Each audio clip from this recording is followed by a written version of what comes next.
पढ़ना तो हम सबको पसंद होता है। बचपन से लेके आज तक के बिना बुक्स को पढ़े हुए हमें कभी भी नॉलेज नहीं होती है। बुक्स पढ़ने में हमें नॉलेज होती है, साथ ही साथ हमारी इल्म में भी इजाफा होता है और हाँ, हमें इसको पढ़ने से सुकून भी मिलता है। तो अस्सलाम वालेकुम वरहमतुल्लाहि वबरकातुहू। आज हम एक ऐसी बुक के बारे में बात करेंगे जो कि पढ़ने से हमें ऐसी कौन सी चीज़ें हो जाती हैं जो कि हमारी इंसानियत के लिए अच्छी नहीं है। जी हाँ, आज हम एक ऐसी बुक के बारे में बात करेंगे जो कि हमारे भाईजान बताएंगे। अब चलिए देखते हैं कि वो कौन सी ऐसी बुक है, उसमें ऐसा क्या लिखा है जो कि हमारी ह्यूमैनिटी के लिए अच्छी बिल्कुल भी नहीं है। तो चलिए वीडियो को हम स्टार्ट करते हैं। इससे पहले इंस्टाग्राम पे फॉलो कर लीजिएगा, चैनल को सब्सक्राइब कर लीजिएगा। Let's begin. क्या वाकई ये दुनिया की सबसे ख़तरनाक किताब है? इस किताब को पढ़ने वालों के साथ क्या होता है और दुनिया के कई मुल्कों में इस किताब पर पाबंदी क्यों लगा दी गई? क्या इस किताब को जिन्नात ने या किसी दूसरी दुनिया के मखलूक ने लिखी है? इस किताब में किन कदीम उलूम को लिखा गया है और ऐसे किस राज से पर्दा उठाया गया है जिससे इंसानियत अब भी नावाकिफ है? आखिर ये कौन सी किताब है और ये इतनी पुरइसरार क्यों है?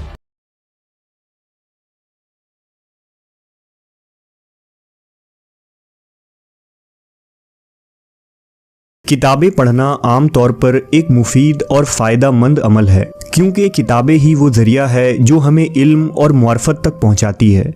इसके अलावा मुसलसल किताबें पढ़ना न सिर्फ हमारे मालूमात में इजाफ़ा करता है बल्कि हमारे जहन व दिमाग को सुकून पहुंचाने का एक ज़रिया भी बन जाता है। लेकिन कुछ किताबें दिखने में जितनी सादा और आसान लगती है, दरअसल वो उतनी ही पुरइसरार और ख़तरनाक होती है।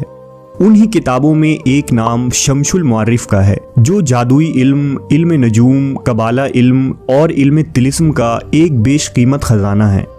इस किताब के मुतालिक सबसे पुरइसरार बात यह है कि इसे लिखने वाला कौन है, ये बात अब भी गैर वाज़ेह है। कई उलमा का मानना है कि इस किताब को एक इंसान के बजाय कई मुसन्नफ़ीन ने लिखी है और इसे एक लंबे वक्त में मुकम्मल की गई है, जबकि इस किताब के औराक और नक्शों को देखकर कई माहरीन इस बात पर भी यकीन रखते हैं कि ये किताब किसी दूसरी मखलूक या जिन्नात की तख्लीक हो सकती है। अगरचा कुछ मुहक्किकीन का मानना है कि इस किताब को मिस्र के एक आलिम अहमद अल-बूनी ने लिखी थी। अहमद अल-बूनी 520 हिजरी में अलजायर में पैदा हुए थे।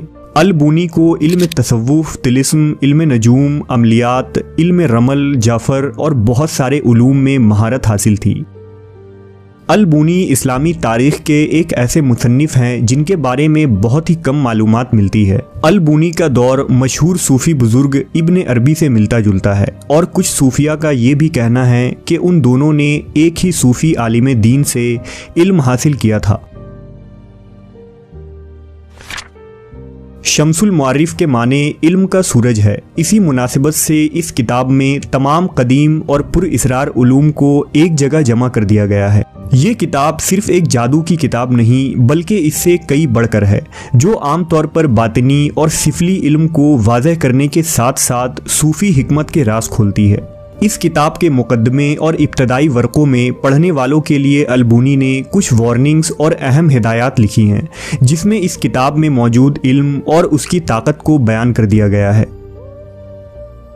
अल-बूनी लिखते हैं कि इस किताब में उन लोगों के लिए जादुई ताकत मौजूद है जो इसे सही तरह से इस्तेमाल करेंगे, लेकिन साथ ही मुसन्निफ़ आगाह करता है कि इस किताब का इस्तेमाल सिर्फ अच्छे कामों के लिए ही किया जाए, ना कि बुराई और हराम मकसद के लिए। इसके बाद किताब के मुख्तलिफ हिस्सों के बारे में मुख्तसर लिखा गया है, जिसमें इल्म नजूम, इल्म फल्कियात, तावीज़, तिलिस्म और कुछ वज़ाइफ के अलग अलग बाब मौजूद हैं।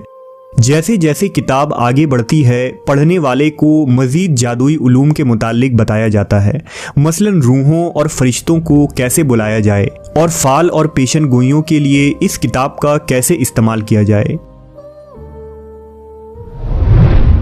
अल-बूनी ने जिन उलूम और तिलिस्माती मालूमात को इस किताब में तहरीर किया है, ये इन्होंने कहाँ से हासिल किया था, इसके मुतालिक इन्होंने एक वाक़या लिखा है, जिसके मुताबिक अल-बूनी को मिस्र के अहराम के अंदर एक ताबूत मिला था, जिसके अंदर कई जादुई और कदीम उलूम की किताबें मौजूद थीं।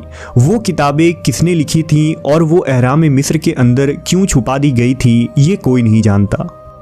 जबकि बाज़ ने लिखा कि खुद जिन उनके अंदर आकर इस किताब को लिखा करते थे। इस किताब में ये बताया गया है कि अरबी के कई अल्फाज और आदाद ऐसे हैं जिनमें जादुई ताकत है। अल-बुनी इस इल्म को इल्मुल हुरूफ कहते हैं, यानी अल्फाज से जादुई ताकत हासिल करना।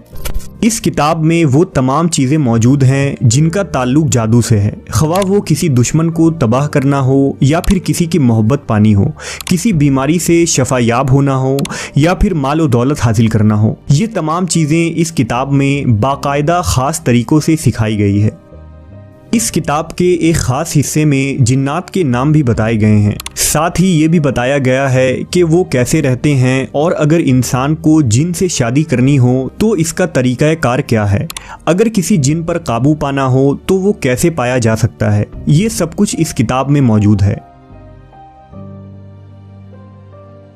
अल-बुनी मज़ीद लिखते हैं कि इस किताब में लिखे गए उलूम का इस्तेमाल सिर्फ माहिरीन सूफिया और रूहानी आलिम को ही करनी चाहिए और ये आम लोगों के लिए बिल्कुल भी नहीं है, क्योंकि इन अमलियात में जान का ख़तरा भी लाहक हो सकता है।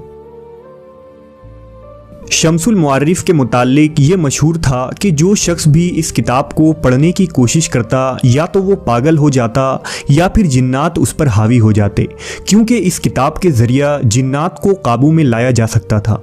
इसलिए जिन्नात इस किताब की हिफाजत किया करते थे ताकि कोई इसे पढ़ ना सके।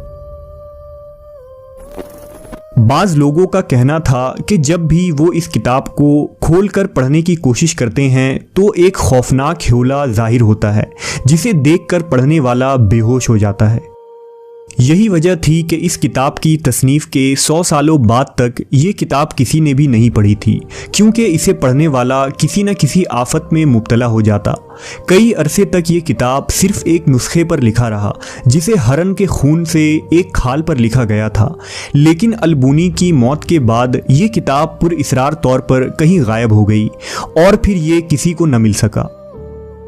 लेकिन फिर 200 सालों बाद एक और किताब मिली जिसमें दावा किया गया था कि ये शम्सुल मुअर्रिफ के असल नुस्खे से नकल की गई है। उस वक्त ये नुस्खा मोहम्मद बिन अली बिन जाहिद के पास थी, जो उस दौर का एक मालदार ताजिर था। कहते हैं कि आमलीन ने इस किताब के कुछ हिस्से को निकाल दिया और इसमें रद्द बदल कर दी। दरअसल उन्होंने इस किताब के उन हिस्सों को निकाला था जिसे पढ़ने से जिन्नात लोगों पर हावी हो जाया करते थे और फिर इस किताब के कई नुस्खे बना दिए गए। लिहाजा आज बाजार में दस्तयाब शम्सुल मुअर्रिफ नामी इस किताब में बड़ी हद तक तब्दीली आ चुकी है और ये वो किताब नहीं जिसे अल-बुनी ने लिखी थी। लेकिन अब भी इस किताब में मौजूद तिलिस्माती और काले उलूम की वजह से कोई आम शख्स इस किताब को पूरी तरह नहीं समझ सकता था और इसकी कोशिश करने वाले पागलपन, मिर्गी या जुनून के शिकार हो जाया करते। यही वजह है कि आज सऊदी अरब और दुनिया के कई मुल्कों और इलाकों में इस किताब पर पाबंदी लगा दी गई है। बहुत सारे उलमा अल-बुनी और उसकी इस तसनीफ़ को पूरी तरह से गैर इस्लामी और कुफ्र करार देते हैं। इसकी एक वजह यह है कि शम्सुल मुअर्रिफ में यहूदी कबाला जादू, मसीही बातनी जादू और सुलेमानी जादू के नक्श और अमलियात मिलते हैं। अल-बुनी के इस इल्म को कई लोगों ने हासिल करने की कोशिश की और इस किताब में मौजूद अमलियात पर महारत हासिल की, लेकिन उन तमाम लोगों के साथ अजीबोगरीब हादसात पेश आए, जिसकी एक मिसाल अल-हुसैन अल-फल्की है। अल-फल्की मिस्र का एक मशहूर मैजिशियन और इल्म नजूम का माहिर था। कहा जाता है कि अल-हुसैन अल-फल्की के पास शम्सुल मुअर्रिफ का वो गुमशुदा हिस्सा था और इसी हिस्से को पढ़कर अल-फल्की जादू करने में कमाल रखता था। लेकिन जब 2003 में अल-फल्की की अचानक मौत हुई तो पोस्टमार्टम के बाद पता चला कि अल-फल्की की बॉडी को बुरी तरह से तकलीफ दी गई थी और उसके जिस्म के अंदरूनी हिस्से टूट फूट गए थे। माना जाता है कि उसकी मौत किसी जिन के हाथों से हुई थी, क्योंकि अगर किसी अमलियात में कामयाबी न मिले तो जिन उस इंसान को ही मार डालता है और अल-फल्की के साथ भी यही हुआ था। शम्सुल मुअर्रिफ में मौजूद अमलियात और कबाला जादू निहायत ही ख़तरनाक और बुरा अमल है, जिनसे बचना और दूर रहना ही बेहतर है। ये किताब शायद दुनिया की सबसे पुरइसरार किताब है, जिसमें मौजूद अमलियात का छुपा रहना ही इंसानियत के लिए बेहतर है।